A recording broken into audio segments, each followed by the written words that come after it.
que je vous ai manqué, hein? Bonjour mes gens, j'espère que vous allez bien, que vous avez passé une agréable semaine, même si ici de notre côté, dans ce Canada, il y a eu énormément de pluie, mais j'espère que outre la pluie en ce mois de mai, j'espère que vous avez kiffé votre semaine. Bienvenue à Spill the Tea with Lily, saison 2, épisode 5. Voilà. Wow, mes gens, on est déjà rendu à la moitié de la saison. Une dinguerie. Bref, sans plus tarder, passons à l'émission du jour. Le titre de l'épisode 5 s'intitule Authenticité Pro Max. T'as capté? Non, je pense pas que tu as capté, donc je répète le titre une seconde fois. Le titre de l'épisode 5 d'aujourd'hui s'intitule Authenticité Pro Max. T'as capté? Voilà. Pourquoi ce titre? Pourquoi est-ce que j'ai choisi ce titre? Tout d'abord, bon, pour ceux et celles d'entre vous, mes papichulos et mes mamichulas qui m'écoutent, vous savez que moi, c'est l'authenticité ou rien, quoi. Donc, je me présente à vous, que ce soit sur les réseaux sociaux ou dans la vraie vie, comme étant purement moi-même, et je me tape royalement de ce que les gens pensent, que ça fasse plaisir, que ça frotte ou pas. Moi, de vouloir rentrer dans vos moules là, been there, done that, but the t-shirt, je m'en tape, au fait, ok? Et pourquoi j'ai voulu parler de ça aujourd'hui, c'est que cette semaine, je pensais beaucoup à l'authenticité, donc ça me revenait beaucoup, et généralement, je sais que quand une pensée me revient beaucoup tout au long d'une semaine, c'est le Seigneur qui m'aiguille et qui me piste sur quelque chose. Et je pensais beaucoup à l'authenticité cette semaine, et je tombe sur une vidéo sur TikTok, c'est le prophète Joe Grass. Donc, pour ceux et celles qui ne le connaissent pas, c'est un grand prophète, un serviteur de Dieu congolais. Et il parle du ministère authentique. Et il dit, si tu es appelé à un ministère authentique, c'est-à-dire un ministère où tu fais les choses différemment, tu fais les choses hors normes, tu fais les choses selon ta propre authenticité, tu vas vivre une très grosse épreuve parce que les gens vont vouloir que tu fasses les choses comme eux. Ils vont vouloir t'imposer la forme du ministère que tu dois prendre. Ils vont vouloir t'imposer de faire comme tout le monde. Ils vont vouloir t'imposer d'être comme les autres. Donc, c'est comme ça qu'on fait les choses, c'est comme ça. Donc, ils vont vouloir te rentrer dans leur moule. Et du coup, quand tu es appelé à un ministère qui est très authentique, c'est-à-dire vraiment où tu es foncièrement toi-même, les gens vont chercher ils vont te combattre au fait parce que ils vont chercher à ce que tu rentres dans ce moule-là. Parce que l'être humain est comme ça. Quand tu ne fites pas dans une case préétablie, le cerveau de l'être humain le cerveau de l'être humain ne supporte pas les divergences. Donc, si l'être humain a une pensée X dans sa tête, a un schéma X de ce que est censé être un ministère, de ce que est censé être un serviteur de Dieu, s'il rencontre quelqu'un qui ne fit pas cette image-là du serviteur de Dieu, s'il rencontre quelqu'un dont le ministère ne correspond pas à son image qu'il a du ministère, il va chercher à ce que cette personne-là entre dans son moule, d'accord? Et c'est ce que le prophète Joe Grass, il disait, vous qui êtes appelé à un ministère authentique, c'est-à-dire à faire les choses complètement différemment, ça va être ça votre épreuve, c'est que les gens vont chercher à vous étouffer. Et quand j'ai vu cette vidéo TikTok, c'est venu me chercher parce que je me suis reconnue dans ce que le prophète Joe Grass disait, et ça revenait un petit peu à ce que je vous avais partagé la semaine passée par rapport au fait de vouloir mettre Dieu dans un moule. Vous vous souvenez, je vous ai donné l'exemple de Jésus. Comment? Parce que Jésus ne correspondait pas au moule et à l'image de Dieu que les Juifs de son époque avaient fait, ils l'ont rejeté, quoi. Et toute personne qui se présentait aux Juifs et qui ne correspondaient pas à l'image que eux ils avaient, ben ils se faisaient lapider, on les rejetait. Et je vous ai même donné le tea time par rapport à ma propre vie, comment moi, toute ma vie, depuis que je suis enfant, je n'ai jamais fité dans des moules préétablis. C'est une dinguerie, mais une fois comme ça, le Seigneur m'a juste montré ma vie, je me suis rendu compte, ben au fait, Seigneur, t'as tellement raison, je ne fit jamais dans un moule, et ça a toujours été le combat de ma vie. J'ai toujours été quelqu'un de différente, qui sort de l'ordinaire, de par ma personnalité, de ma façon de faire, etc., que ça rend les gens mal à l'aise, au fait. Donc, on a toujours cherché d'une manière ou d'une autre à me mettre dans une case, m'amener à me conformer, à m'étouffer, quoi. Donc, ça, vraiment, c'est l'histoire de ma vie. Donc, du coup, quand j'ai regardé, cette vidéo du prophète Joe Grace, je me suis reconnue. Et donc voilà, je me suis reconnue et je suis tombée sur une autre vidéo où c'est le prophète Joël Francis Tatou, qui est un autre serviteur de Dieu au Congo. Lui, il parlait aussi de l'authenticité et de comment certaines personnes, de par leur authenticité, sont appelés à des ministères qui peuvent, je vous résume, sont appelés à des ministères qui vont être différents. Par exemple, eux, ces gens-là ne vont jamais briller chez les chrétiens. Eux, il faut que tu les amènes là où il y a très peu de chrétiens pour qu'ils brillent. OK? Donc, eux, tant que t'essayes de faire démarrer leur ministère auprès des chrétiens, ça marchera pas parce que eux, ils sont comme des Joseph. Ils sont appelés à briller là où il n'y a pas beaucoup de chrétiens. Et il donnait l'exemple de Joseph et il disait comment Joseph a commencé Joseph a commencé à briller en Égypte. Vous voyez? Et lui, c'était ça son appel, de briller au milieu des incroyants. Au point où il a même adopté les coutumes égyptiennes. Son nom a été changé pour un nom égyptien. Il a épousé une femme égyptienne. Il a eu des enfants égyptiens. Vous voyez? Et donc, il donnait ces exemples-là et bon, je vous résume vraiment courtement la vidéo, mais quand il a donné l'exemple de Joseph, ça m'a tiqué, ok? Ça m'a tiqué, j'ai dit non, faut que j'aille relire pour la 1000e fois l'histoire de Joseph parce qu'il y a mon esprit a attiré mon attention à ça, d'accord? Et du coup, donc, il donnait, le prophète Joël Francis Tatou donnait l'exemple de Joël, il donnait l'exemple, je recommence, de Joseph dans Genèse pour parler des différents types de ministères et de comment il y a des gens comme ça qu'ils ont un ministère qui sort du commun et ils ont l'onction qui vient avec. Et du coup, ça m'a tiqué, je me suis dit non, faut vraiment que j'aille relire pour la 1000e fois l'histoire de Joseph, ok?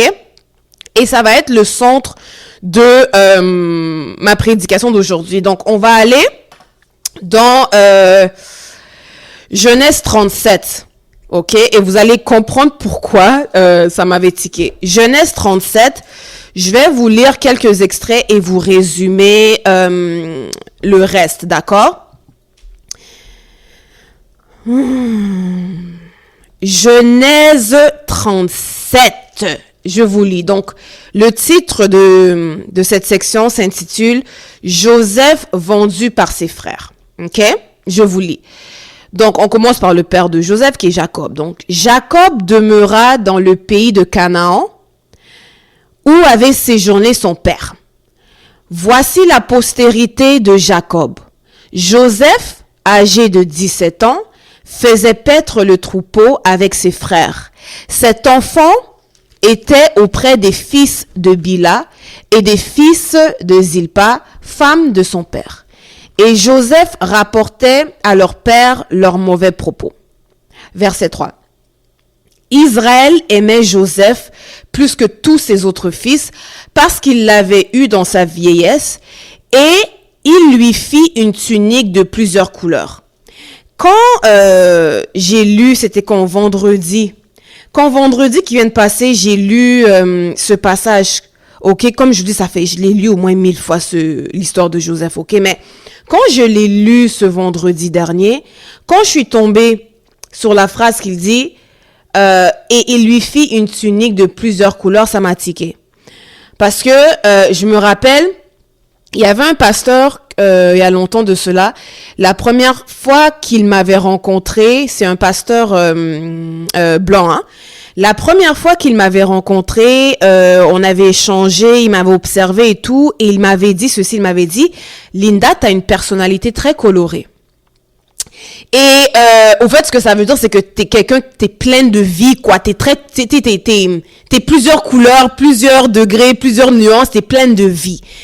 Et du coup, ça c'était restant moi parce que c'était pas la première fois que j'entendais cette expression, mais c'est la première fois qu'on me l'attribuait. Et je trouvais que ça résumait bien ma personne. Parce qu'en effet, c'est vrai, je suis beaucoup de nuances, beaucoup de couleurs, je suis beaucoup de vie, de vivacité, etc. Et depuis ce temps-là, c'est une expression que j'utilise souvent pour me décrire, ok? Et donc quand je lis cette section de Joseph qui dit que son père Jacob lui a fait une tunique de plusieurs couleurs, j'ai pensé à ce que ce pasteur-là avait dit sur moi, personnalité colorée, d'accord? Et bon, vous connaissez pour certains d'entre vous l'histoire.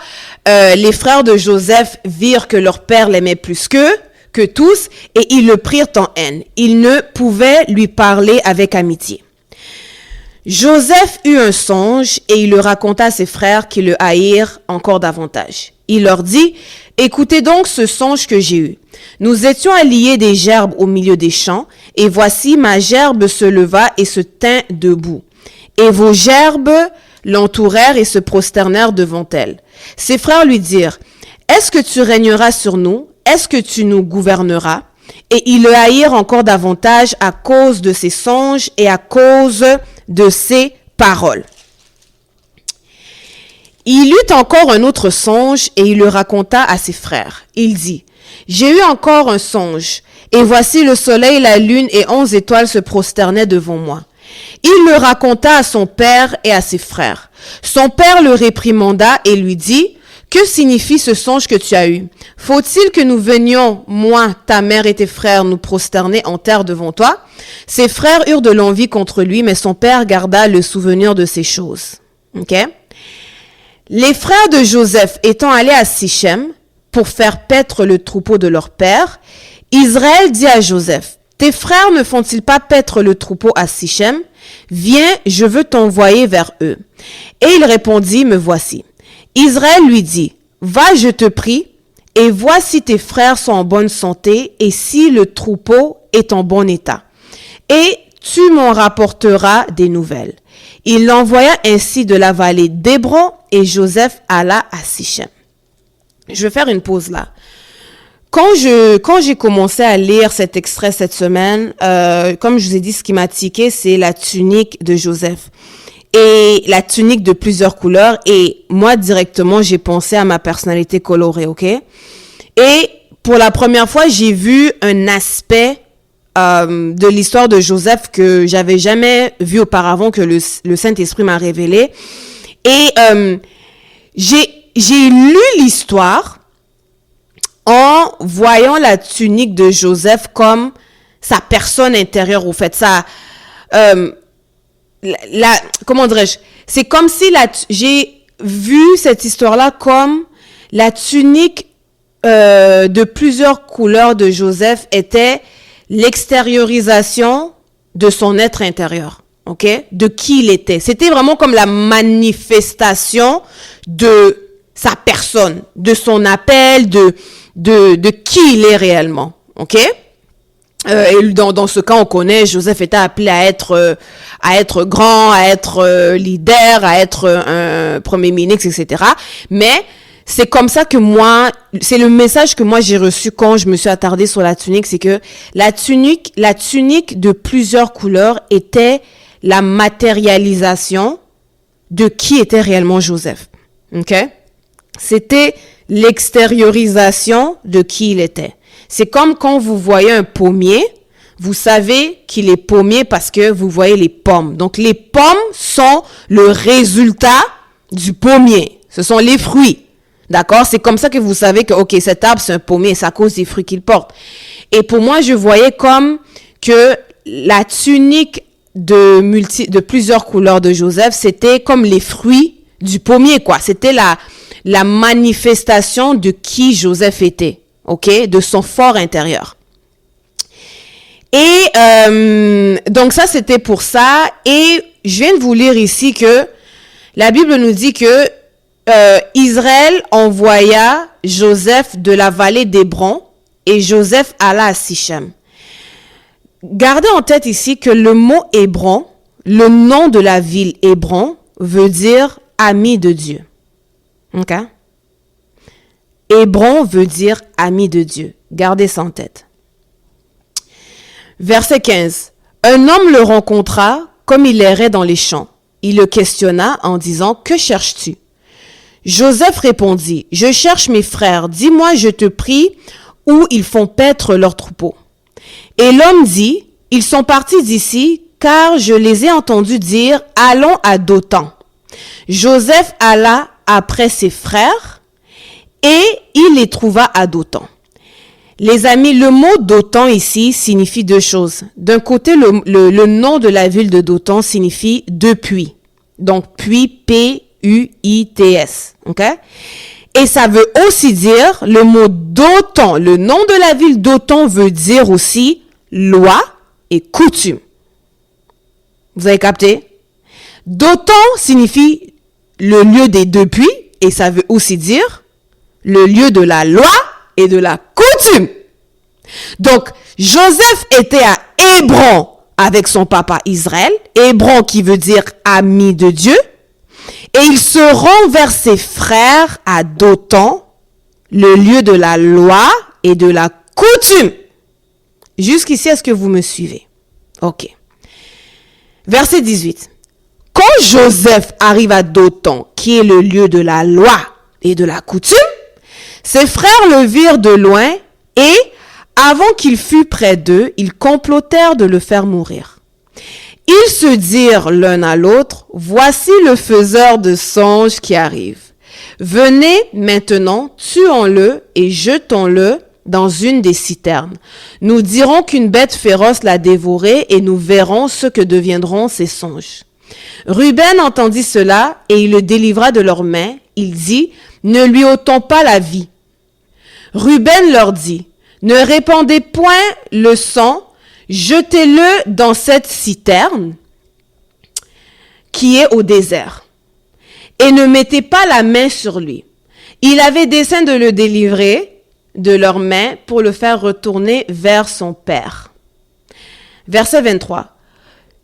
Lorsque Joseph fut arrivé auprès de ses frères, ils le dépouillèrent de sa tunique, de la tunique de plusieurs couleurs qu'il avait sur lui. Ils le prirent et le jetèrent dans la citerne. Cette citerne était vide, il n'y avait point d'eau. Ils s'assirent ensuite pour manger. Ayant levé les yeux, ils virent une caravane d'Ismaélites venant de Galad. Leurs chameaux étaient chargés d'aromates, de baume et de myrrhe qu'ils transportaient en Égypte. Alors Judas dit à ses frères, « Que gagnerons-nous à tuer notre frère et à cacher son sang? Venez, vendons-le aux Ismaélites et ne mettons pas la main sur lui, car il est notre frère, notre chair. » Et ses frères l'écoutèrent. Au passage des marchands madianites, ils tirèrent et firent remonter Joseph hors de la citerne, et ils le vendirent pour 20 cycles d'argent aux Ismaélites qui l'emmenèrent en Égypte. Ok? Je vais m'arrêter là pour le verset de Genèse 37, ok? Pour le passage de Genèse 37, pardon. Donc ici, vous voyez, ok, que Joseph a sa tunique de plusieurs couleurs qui est l'extériorisation de qui il a à l'intérieur. C'est comme le pommier avec ses fruits. Les fruits sont la preuve extérieure que l'arbre que vous avez devant vous est un pommier. Ok? Donc, la tunique de plusieurs couleurs de Joseph était le signe visible de qui il était à l'intérieur. Ok? De son leadership, comment dirais-je, de son élévation, etc. D'accord? Et son père, Jacob, donc Israël, lui demande de quitter Hébron. Ok? Hébron qui signifie ami de Dieu, amitié de Dieu, et lui demande d'aller voir ses frères à Dothan. Dothan qui signifie les deux puits de la loi et de la coutume. Et c'est quand Joseph arrive à Dothan que ses frères veulent le tuer. OK? Veulent se débarrasser de lui. OK? Joseph est passé d'un lieu où il était un avec lui-même, parce que ce que vous devez comprendre, c'est que la Bible dit que Dieu, c'est le Seigneur des Seigneurs, le Dieu des dieux. OK? Donc, si Dieu, il est Dieu, c'est que vous êtes des dieux. La Bible dit, vous êtes des dieux, mais vous mourrez comme des hommes. Donc, vous avez cette déité-là en vous. Et quand Joseph était à Hébron, il était ami de Dieu. En d'autres mots, il était un avec lui-même. Il était un avec son fort intérieur. OK? Mais dès qu'il arrive à Dothan et qu'il est submergé par la loi, par les coutumes, qu'est-ce qui arrive? Boum! On le dépouille de cette tunique avec lequel il était revêtu. OK? Tant qu'il était à Hébron, sa tunique n'avait pas été dépouillée. Il était un avec lui-même. Dès qu'il arrive dans un environnement de loi et de coutume, c'est là maintenant qu'on le dépouille. On le dépouille on le dépouille de qui il est. On le dépouille de sa personne. On le dépouille de sa personnalité. Et on le vend. OK? Vous connaissez, pour ceux d'entre vous, l'histoire. On le vend en Égypte et c'est un homme qui est le chef des gardes c'est un homme qui s'appelle Potiphar, qui est le chef des gardes de Pharaon qui l'achète. OK? Dans Genèse 39, je vais m'attarder sur quelque chose de très spécifique, OK? Dans Genèse 39, il nous est dit, dans Genèse 39, il nous est dit ceci. À partir du verset 1. On fit descendre Joseph en Égypte. Et Potiphar, officier de Pharaon, chef des gardes, égyptien, l'acheta des Ismaélites qu'il y avait fait descendre. L'Éternel fut avec lui, et la prospérité l'accompagna. Il habitait dans la maison de son maître l'Égyptien.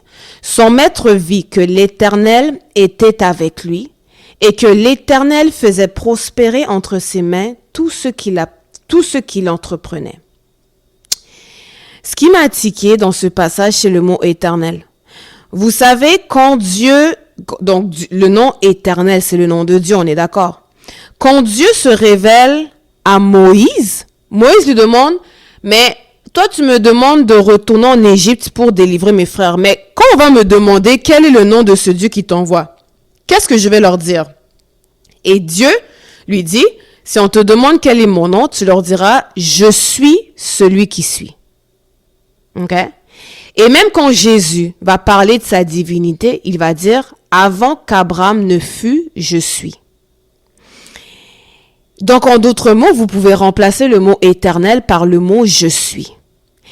Et ici, il nous est dit, donc si je remplace le mot éternel par le mot je suis, au verset 2, je pourrais dire, au lieu de dire l'éternel fut avec lui, je pourrais dire je suis fut avec lui. Je pourrais dire son être intérieur fut avec lui. Où est-ce que je veux en venir? Je vous ai dit que on reconnaît un pommier par ses pommes. Les pommes sont la manifestation visible qu'un arbre est un pommier. Joseph, c'était pareil. La tunique de Joseph était la matérialisation physique de cet être-là intérieur qu'était Joseph.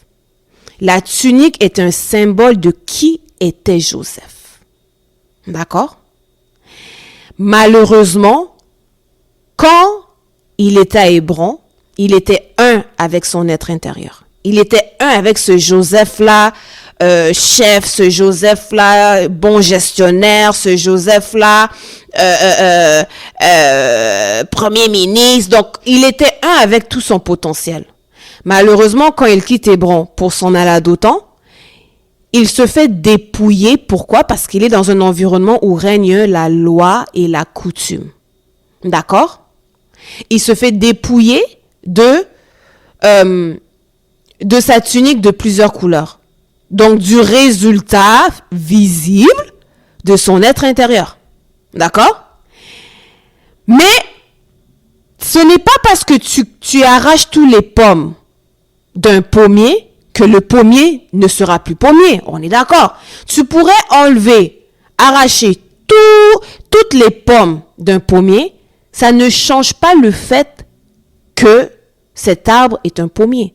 La preuve, c'est que quelque temps plus tard, il va encore donner naissance à des pommes. Eh bien, c'est la même chose pour Joseph. Ses frères pensaient que, en le dépouillant du fruit de son éternel, ses frères pensaient qu'en le dépouillant de la manifestation physique de son être intérieur, ses frères pensaient qu'ils allaient le dépouiller complètement, puis que ils allaient l'étouffer complètement, puis que toutes ses visions n'allaient pas s'accomplir. D'accord? Or, on voit ici que chez Potiphar, la Bible nous dit que l'Éternel fut avec lui et il a prospéré. Ça veut dire quoi? Ça veut dire que malgré qu'il n'avait plus le signe extérieur de qui il était, un homme grand, un homme riche, un homme tu pouvais pas enlever l'Éternel en lui.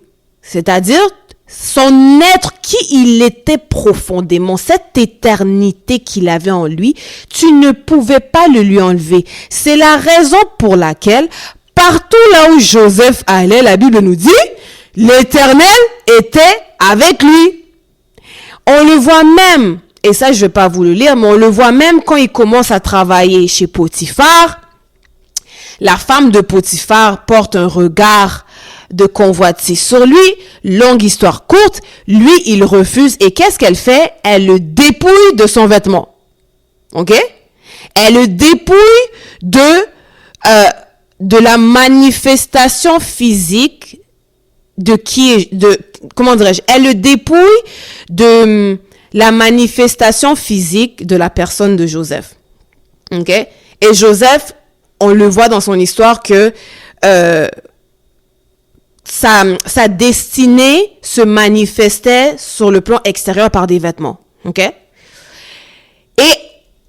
on voit au début, chez son père, cette manifestation-là de son appel, c'est son vêtement multicolore. Arrivé chez Potiphar, on voit encore, il a d'autres vêtements. Ok? Et chez Potiphar, quand il refuse de coucher avec la femme de Potiphar, celle-ci le dépouille de son vêtement. Mais la Bible nous dit que quand il arrive en prison, ok, et ça c'est Genèse 39, versets 20 et 21. Donc, Potiphar prit Joseph et le mit dans la prison, dans le lieu où les prisonniers du roi étaient enfermés. Il fut là en prison. L'Éternel fut avec Joseph et il étendit sur lui sa bonté. Il le mit en faveur aux yeux du chef de la prison. Ça veut dire que, malgré que la femme de Potiphar l'a dépouillé de son vêtement et l'a envoyé en prison, même en prison, l'Éternel est avec Joseph, c'est-à-dire l'éternité en lui. Le Christ en lui, ok? L'être profond de Joseph demeurait avec lui parce que tu peux couper les pommes, mais tu peux pas changer ce que le pommier est. Tu peux arracher les vêtements de Joseph, mais tu ne peux pas changer la nature de Joseph. Il est pommier et il restera pommier. Comprenez ce que je veux dire. Il est chef et il demeurera chef. Même si tu lui enlèves tous les vêtements qui représentent extérieurement sa chefferie, il est chef quand même. Parce que l'Éternel, le je suis, est en lui. D'accord? Et on le voit partout là où il va, même quand vous dépouillez Joseph, la Bible dit que l'éternité était avec lui et il réussissait dans toutes ses entreprises. C'est-à-dire que le fort intérieur, ce qui fait que Joseph est ce qu'il est, vous ne pouvez pas le lui dépouiller. C'est pour ça que ce que Joseph était, cette éternité-là en lui se manifestait partout là où il allait. D'accord? Et on voit comment ça culmine. Je vais pas le lire, mais on voit dans Genèse 41 comment ça culmine que au final, Joseph réussit à interpréter le songe de Pharaon parce qu'il avait l'habitude d'interpréter le songe des gens. Et quand il interprète le songe de Pharaon, longue histoire courte, Pharaon le revêt de vêtements, de lin, je crois. Je vais vous confirmer ça. Donc Pharaon lui met un anneau, prend son anneau de Pharaon, le met à la main de Joseph et il revêtit Joseph d'habits de fin lin et c'est comme ça que Joseph a atteint le rôle de premier ministre après Pharaon au royaume d'Égypte. Et c'est là maintenant que sa destinée ultime s'est accomplie, quoi. Donc tous les songes qu'il avait rêvés se sont accomplis à ce moment-là. Donc pour ceux et celles d'entre vous qui ne connaissaient pas en détail l'histoire, je vous invite à lire l'histoire de Joseph, Genèse 37, 39, 40, 41. OK? Et par la suite, là, 42, 43, 44, etc. Mais c'est pour vous dire que dans la maison, vous savez, dans la maison de son père, Joseph avait sa tunique de plusieurs couleurs et moi, personnellement, je ne pense pas qu'il réalisait la grâce qu'il avait. Je ne pense pas qu'il réalisait le trésor qu'il possédait. Je ne pense pas qu'il réalisait à quel point l'éternité qui était en lui était sa plus grande richesse. OK? Mais je vous promets, mes gens, quand il est arrivé à Dothan et que la coutume et la loi l'ont étouffé et qu'il a senti qu'on a voulu lui enlever cet être-là, je vous promets que Joseph s'est battu pendant les 13 ans de ses souffrances. Il s'est battu pour garder cet éternel-là. Jusqu'à ce qu'on voit son élévation avec Pharaon. OK? Donc, les gens autour de Joseph essayaient constamment et réussissaient à le dépouiller de la matérialisation extérieure de son éternité, mais il n'arrivait pas à toucher à son éternité. C'est la raison pour laquelle partout là où Joseph allait, l'éternité le suivait. Parce que tu peux dépouiller le vêtement, mais tu ne peux pas dépouiller l'éternité. L'éternel, on ne le touche pas. Le je suis, on ne le touche pas. OK? Et voyez le mot éternité, voyez le mot je suis comme vous pouvez lui donner comme synonyme authenticité. L'authenticité, c'est ce que tu es réellement. OK? Et cette authenticité-là va se manifester de différentes manières. OK? Mais ton authenticité, si tu veux, c'est ce que tu es réellement. C'est au plus profond de toi-même, c'est ce que tu es. Et peu importe si on essaye de te dépouiller de la manifestation extérieure de ton authenticité, ce fort intérieur, ce que tu es réellement, ton authenticité va te suivre partout. Et c'est ce qui s'est passé avec Joseph, d'accord? Il avait son authenticité, il avait cette éternité, cette chose qui faisait qu'il était Joseph, ok? Et cela se matérialisait par les vêtements qu'il avait, ok? Les vêtements étaient un signe de son être intérieur, de cette éternité-là. Et comme je vous dis, tant qu'il était à Hébron, tant qu'il était avec son papa, personne ne le touchait. Dès qu'il arrive à Dothan et qu'il baigne dans un milieu où règne la loi et la coutume, c'est là maintenant qu'on le dépouille. Et le combat de Joseph, en un sens, sera, il va constamment se battre pour garder cette éternité-là avec lui. Même si vous le dépouillez de son vêtement, il va tout faire pour garder cet éternel-là avec lui, pour demeurer un avec l'éternel, pour demeurer un avec son fort intérieur. Jusqu'à ce que il obtienne son élévation finale, qui est lorsqu'il devient premier ministre auprès de Pharaon. OK? Et j'insiste beaucoup sur le mot, si vous remarquez bien, j'insiste beaucoup sur le nom Dothan. Vous savez, quand un chrétien né de nouveau, ok, c'est normal que les premières années, il baigne dans la loi, dans la coutume, dans les traditions de l'Église. Mais la Bible nous dit quelque part, et je crois que c'est l'apôtre Paul qui dit, la loi était un pédagogue pour nous amener à la grâce. Ok? La loi était comme un administrateur jusqu'à ce que l'on devienne fils. Ok? Le problème, c'est quand dans l'Église, les serviteurs de Dieu utilisent la loi et les coutumes de l'Église pour étouffer l'éternité d'une personne, pour étouffer le « je suis ». Le « je suis celui qui suit ». C'est là qu'est le problème. Et ça revient à ce que je vous ai dit au début quand je vous ai parlé du prophète Jogras qui disait que lorsque tu es appelé à un ministère très authentique, l'épreuve que tu vas vivre, c'est que on va constamment chercher à étouffer ton ministère afin que tu fasses les choses comme les gens veulent que tu fasses les choses. Et c'est ça que Joseph a vécu. Et pour moi, cette histoire m'a touchée parce que ça, c'est l'histoire de ma vie. Si ma vie pouvait se résumer en quelques lignes, là, c'est ça. C'est de constamment chercher à m'étouffer parce que je mets les gens mal à l'aise. Pourquoi? Tout simplement parce que je ne corresponds pas à ce à quoi les gens s'attendent. Et le combat de toute ma vie, c'est de constamment ne pas me conformer.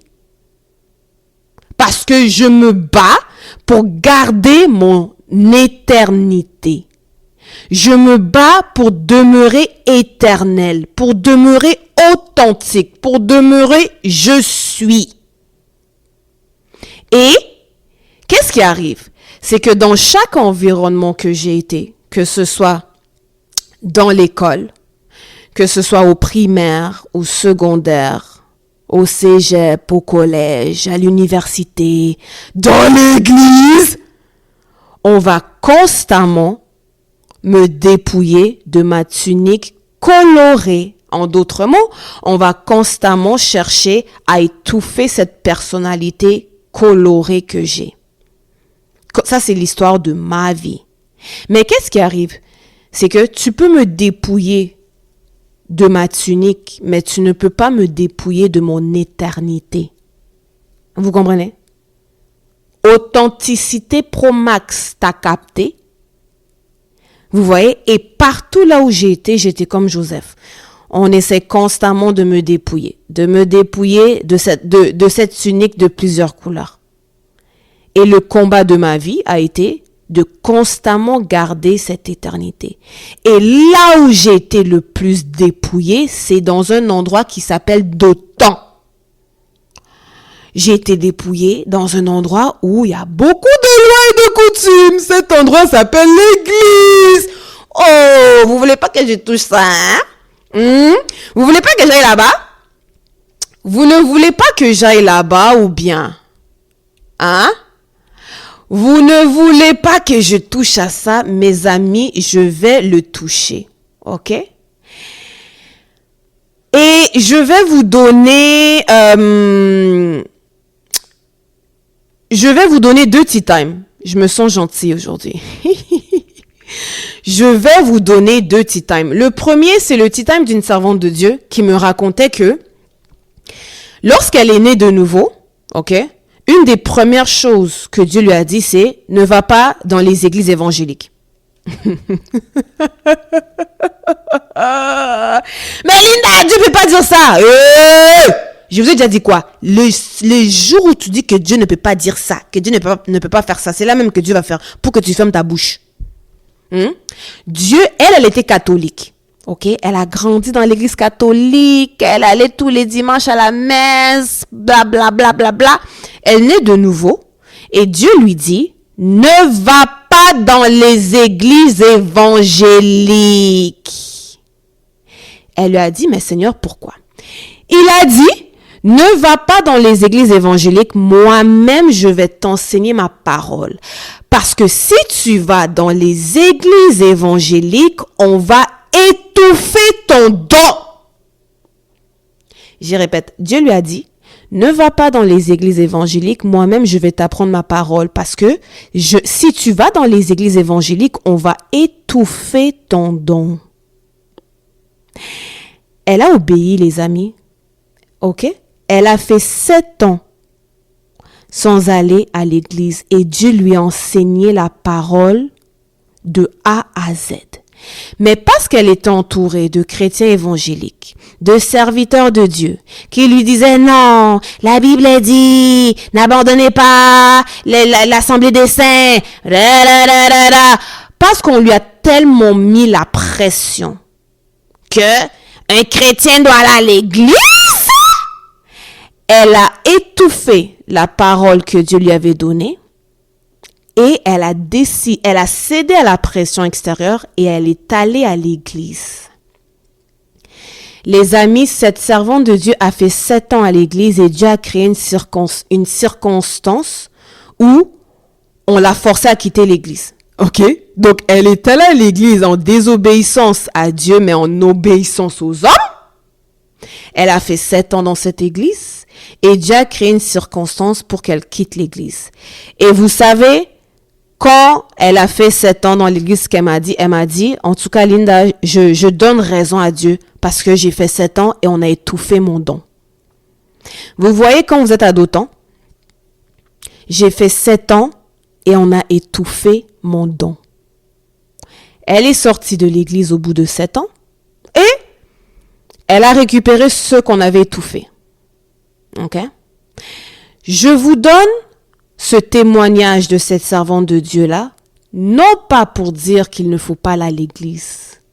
C'est une critique que je fais de l'état de l'église actuelle où, au lieu de nous prêcher Christ, on nous prêche la loi et les coutumes de l'église. Et quand vous faites ça, vous étouffez l'éternité des chrétiens.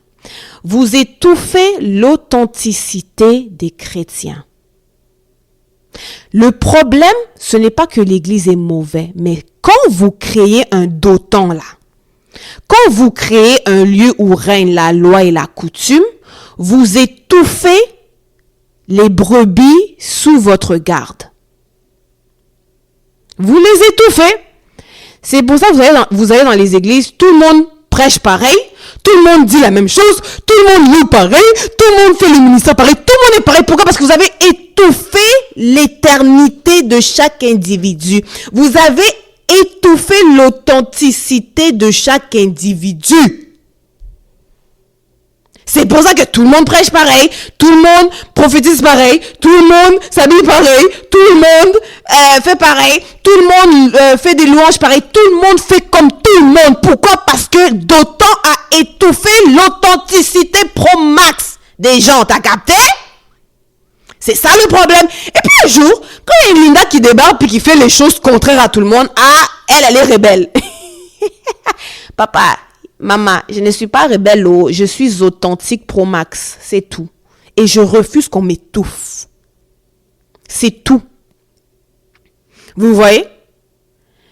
Et cette servante de Dieu-là a donné raison au Seigneur. Elle a dit, en tout cas, j'aurais dû écouter. J'aurais dû persévérer dans ce que Dieu m'a dit. Maintenant, que personne n'aille dire que Tata Linda a dit que l'église c'est mauvais. J'ai pas dit ça. J'ai dit, transformez vos églises en Hébron et non pas en Dotan. C'est ça que moi j'ai dit. L'église doit être un lieu où les gens sont amis avec l'éternité. Parce que Hébron veut dire ami de Dieu. L'église doit être un lieu où chaque chrétien découvre le je suis qui vit en lui. C'est ça qu'est censée être l'église. Mais nous avons fait de nos églises des dotants, c'est-à-dire des villes et des villages où règne la loi et les coutumes. Et non pas des villes et des villages où règne Christ. Vous avez fait des églises, des lieux de loi et de coutumes, au lieu d'en faire des lieux d'éternité.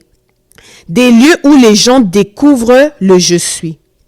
Des lieux où les gens découvrent l'éternel. Des lieux où des gens découvrent le Christ. Vous avez pris ça, vous en avez fait des lieux de loi et de coutume. Et vous vous demandez pourquoi il y a autant de problèmes de maladies mentales, même dans l'église. Mes amis, si vous étouffez pendant longtemps l'authenticité de quelqu'un, le Christ qui est en quelqu'un, le je suis qui est en quelqu'un, l'éternité qui est en quelqu'un, vous allez voir des fruits négatifs dans sa vie. Et je sais de quoi je parle parce que je reçois souvent de DM des chrétiens qui en souffrent. Vous les avez tellement étouffés que vous avez créé des hypocrites et après ça, des gens comme Tata Linda doivent gérer ça en arrière-scène. Les amis, quand je prêche ici, je prêche pas pour rien. Je sais ce que j'ai dit. On a créé des dotants qu'on a appelés églises et là, on crée des bandes d'hypocrites parce que comme dans l'église, on a dit ça, ces gens-là, qu'est-ce qu'ils font? Ils font leurs trucs là en arrière-scène. Vous voyez? Et après, ils viennent me dire, oh Linda, toi, je t'ai dit, parce qu'avec toi, je peux être authentique. Mais normalement, ils doivent pouvoir être authentiques à l'église. Pas chez Tata Linda. Et ils doivent être authentiques à l'église. Vous voyez? Vous captez? Et je vais vous donner un deuxième témoignage, et ça, c'est le mien. OK? Comme je vous ai dit, moi, toute ma vie, mon combat, ça a été que je suis tellement quelqu'un de vrai, les gens. Je suis tellement quelqu'un d'authentique, pro max, que je ne fit dans aucun moule. Je ne fit pas dans le moule de l'élève parfaite. Je ne fit pas dans le moule de la servante parfaite. Je ne fit pas dans le moule de la chrétienne parfaite. Je ne fit même pas dans le moule de la femme parfaite. OK? Je suis juste moi-même. Et en étant moi-même, je dérange certaines personnes. Ça a l'air que je dérange certaines personnes. Et vous savez, il fut un temps où, pour gagner la paix, j'essayais constamment de me conformer. Je me conformais pour gagner la paix. Parce que j'étais fatiguée de toujours devoir me justifier, vous voyez. Et du coup, je me disais, bon, je vais me conformer, je vais parler comme tous les chrétiens, je vais agir comme tous les chrétiens, je vais prêcher comme tous les chrétiens, je vais exercer le ministère comme tous les chrétiens, etc., etc. Et je me rappelle un jour, il y a un serviteur de Dieu qui avait prophétisé sur moi et qui avait dit, Linda, Dieu veut t'utiliser avec la personnalité que tu as. Il ne veut pas s'en débarrasser. Il ne veut pas étouffer cette personnalité-là, mais il veut l'utiliser. Et quand j'ai entendu ça, les gens, j'ai commencé à pleurer comme un enfant de 5 ans. Pourquoi? Parce que c'était la première fois de ma vie que j'entendais une personne dire que non. Comment dirais-je? C'était la première fois de ma vie qu'on n'essayait pas d'étouffer cette éternité en moi. Qu'on n'essayait pas d'étouffer mon authenticité. C'était la première fois de ma vie. Et j'ai dit, ah bon? Ah bon? Donc Dieu veut m'utiliser tel que je suis. Waouh! Vous voyez? Donc j'avais eu cette prophétie-là. Et un jour, peut-être que la personne va se reconnaître si elle m'écoute, si elle écoute cet épisode. Un jour, je me rappelle, je méditais ma Bible dans ma chambre et je reçois un appel d'une fille que ça faisait des années, mais au moins 10-15 ans qu'on s'était pas parlé. Et je me souviens pas trop comment elle a trouvé mon numéro, comment ça s'est déroulé, mais elle m'appelle. Oh, Linda, ça fait longtemps, etc. Et cette fille, c'était une chrétienne qui avait abandonné la foi, quoi. Et on commence à parler, et pour vous qui me connaissez, vous savez que moi, si vous me parlez, moi, tout ce que j'ai envie de parler, c'est de Jésus. Franchement, moi, le reste, je m'en fous un petit peu. Donc, c'est sûr que je vais finir par vous prêcher l'évangile, ok? Et on se parle et tout, et je commence à lui prêcher l'évangile, ok? Quand je vous dis que je lui ai prêché l'évangile pendant 4 heures back à back, et cette fille-là a ri de la première heure à la dernière heure. Mais elle a ri au point où elle voulait se pisser dessus, ok? Elle a ri. Vous savez, moi, je suis une petite comédienne, quoi. Je lui ai prêché l'évangile, mais au fait, je l'ai fait à ma sauce. Avec mon authenticité pro max. Au point où elle a ri de la première seconde à la dernière pendant 4 heures. À la fin de cette séance de 4 heures, elle m'a dit, Oh, Linda, est-ce que tu peux prier pour moi? Et vous savez quoi, mes gens? Cette soirée-là, elle a reconsacré sa vie à Christ. OK? Après des années, après même 10-15 ans d'avoir fui Dieu, cette soirée-là, après 4 heures de prédication avec mon téléphone, elle a reconsacré sa vie à Christ. Et on a fait la prière de salut, on a refait la prière de salut, etc. Et quand j'ai raccroché, direct, j'ai entendu Dieu me dire dans mon cœur, il m'a dit, Linda, tu vois maintenant pourquoi je t'ai fait comme ça? Tu vois maintenant pourquoi je t'ai donné la personnalité que tu as? Et pourquoi je refuse qu'on l'étouffe et que tu l'étouffes? C'est parce que ta personnalité fait en sorte que tu as de la facilité à toucher les gens. Tu as de la facilité à parler à l'âme des gens. Il y a quelqu'un qui m'a dit quelque chose cette semaine. Cette personne va se reconnaître. Elle a écouté le dernier épisode, donc l'épisode 4 de Spill the Tea with Lily. Elle m'a dit, Linda, que Dieu te bénisse pour ton obéissance à Dieu, de ce que tu fais ce podcast, parce que au travers de ton podcast, tu restaures mon âme. Et ça, les amis, c'est venu me chercher dans mes tripes. Parce que cette personne ne fait que confirmer ce que Dieu m'a toujours dit. De me dire que Dieu m'a donné une personnalité qui fait en sorte que quand les gens entrent en contact avec moi, je parle à leur âme, pas à leur tête. Et c'est ça ma force. Maintenant, si les gens, les autres chrétiens, les autres serviteurs de Dieu ne comprennent pas, ils vont vouloir que j'exerce le ministère comme eux le veulent. Et quand tu fais ça, quand vous faites ça, vous me dénaturez. Vous faites comme ce que les frères de Joseph ont fait à Joseph. Vous me dépouillez au fait. Vous étouffez mon éternité. Vous m'ôtez mon onction. Ce qui fait mon onction, c'est mon éternité, le je suis qui est en moi. C'est ça qui fait que je suis qui je suis. Vous voyez? Et je me donne en exemple parce que je sais, parce que j'entends assez d'histoires des gens, que beaucoup d'entre vous qui m'écoutez, vous allez vous reconnaître dans mon histoire. Moi, malheureusement, je peux pas prendre vos témoignages, les amener ici, sans votre permission, quoi. Donc, si j'amène un témoignage ici qui n'est pas le mien, c'est que je juge que je peux le faire. Mais sinon, je ne peux que me donner en exemple, sauf exception. OK? Et je sais qu'au travers de mon exemple, beaucoup vont se reconnaître. Les amis, vous n'êtes pas appelés à exercer un ministère comme tout le monde. Vous êtes appelés à exercer le ministère, à vivre la vie que Dieu a prévue pour vous. Ne laissez jamais un environnement vous dérober de votre authenticité. Ne laissez jamais un environnement vous dépouiller de votre éternel. Ne laissez jamais votre environnement de vous dépouiller de votre déité, de votre Dieu, de votre « je suis celui qui suis ». D'accord? C'est une question de vie ou de mort. OK? Donc, ça revient à mon titre d'aujourd'hui. Authenticité Pro Max, t'as capté? C'est pour vous dire, les amis, soyez profondément authentiques.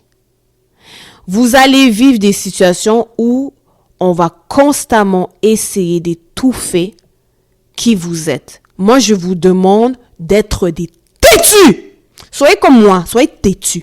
Même si on vous traite de rebelles, mes gens, soyez comme Tata Linda, soyez des têtus. Un jour, les gens vous donneront raison. OK?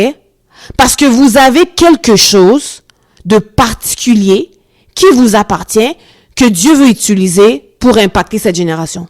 Mais si vous essayez de vous conformer à tout le monde, c'est vous qui perdez.